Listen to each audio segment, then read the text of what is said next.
Thank you for having me here. Thank you, Andrea and Commissioner Verkunen, friends, colleagues. As we hear, AI is evolving at an extraordinary pace, and as Andrea just said, Europe faces tough choices, and they get tougher, it seems, by the day. While some advocate for centralized, coordinated approaches like a CERN for AI or a European AI Research Council, others, including the ERC Scientific Council, argue that fundamental AI research should remain embedded within the broader frontier research programs and efforts. So Europe has a choice to make. Do we want to create rigid structures for AI, or do we want to foster an environment where AI innovation thrives naturally within a diverse, curiosity-driven research ecosystem? We often think of AI as a technological race, but it is, in fact, first and foremost, a research challenge. Many of today's AI breakthroughs, deep learning, reinforcement learning, neural networks, have their roots in fundamental research that's been going on for some 70 years or so, and often conducted decades before real-world applications emerged. In fact, the ERC has already supported hundreds of pioneering AI projects across all disciplines, from theoretical computer science to neuroscience to ethics and even philosophy. These projects have laid the groundwork for what we're seeing today.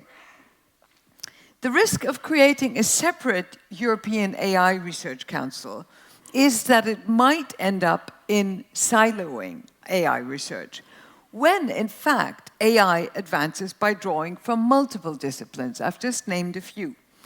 And our Scientific Council is clear. We should be strengthening fundamental research as a whole and not carve out AI as a separate entity, which doesn't mean that it's not mega important. AI is developing far too fast for a rigid top-down research agenda. In fact, I want to give you an example. I had written to one of the leading AI researchers, Daphne Weinzierl, with whom I had a conversation last year when she was a panel member at the ERC, and she made some really good comments at the time. And I said, Daphne, could you remind me of your comments then so I can take them to this audience today? And she wrote back and saying, yeah, but those are comments that I made 6 months ago. They're no longer relevant today, or they may no longer be relevant today.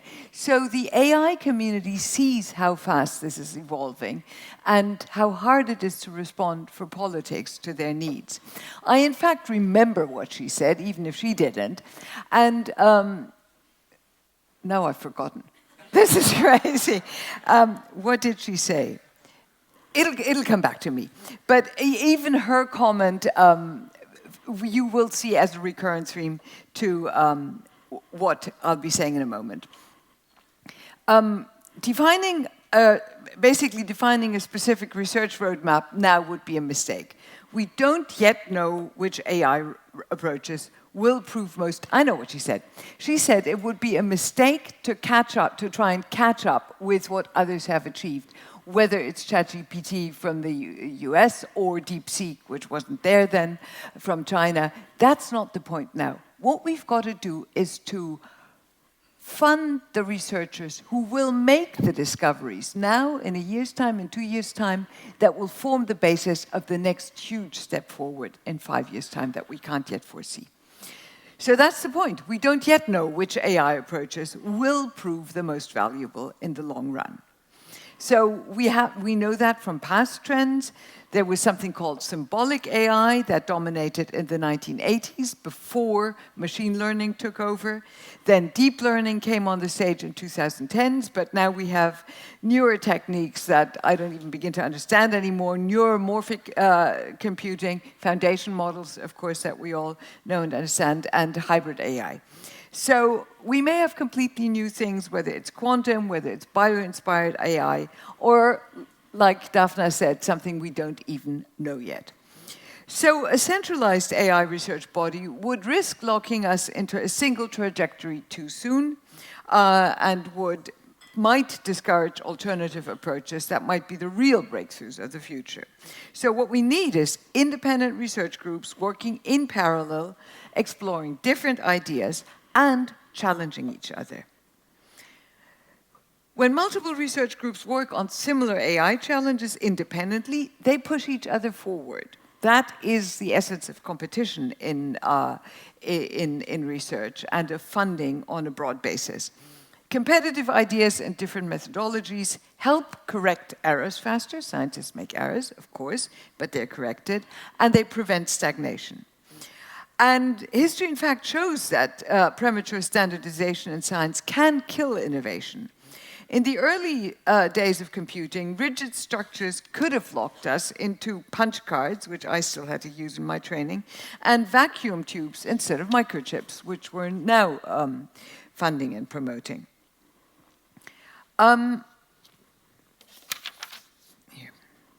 So we don't want to commit to any one approach too early, only to realize a decade later that we backed the wrong horse.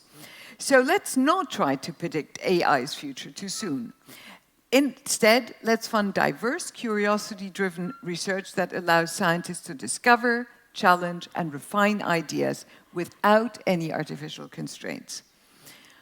One of the risks of a highly coordinated AI research is that can lead to inefficient and politically driven structures.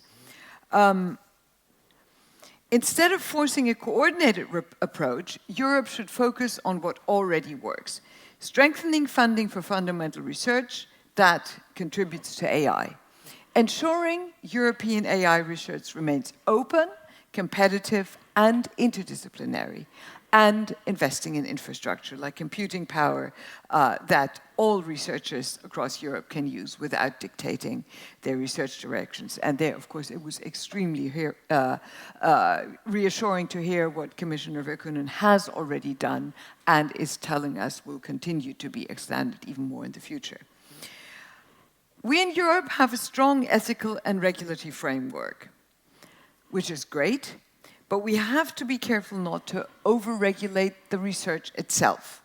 AI is still in a phase of discovery, and excessive restrictions or premature rules could discourage researchers from working in Europe. So we should ensure freedom for AI researchers to explore bold and unconventional ideas. We should avoid too tight regulatory frameworks that limit fundamental AI research, and we should support research who tackle AI's long-term challenges, such as Daphne, whom I mentioned earlier. Challenges such as interpretability, bias, energy efficiency, through open-ended funding rather than predefined missions. Interestingly, finding out how AI actually works is one of the big, important open questions. Nobody understands it. So, the 200 billion investment in digital and AI that's been promised, and that is hopefully forthcoming, is a huge opportunity. And we need to be strategic. Instead of centralizing AI research under a new institution, that funding will hopefully be used to boost frontier research as provided through ERC grants, for example, so that AI scientists can pursue high-risk and potentially high-reward ideas. Build world-class infrastructure. That's not only computing power, but also data sets. We have great data sets in Europe. They need to be funded, they need to be protected, they need to be maintained and curated. That is an advance we have. And AI test beds that are all accessible to all our researchers. We have to encourage cross-disciplinary collaboration because the next AI breakthroughs might come from totally unexpected places. We don't need an individual single AI research council. We need an ecosystem where AI research thrives as part of a broader scientific effort. Thank you.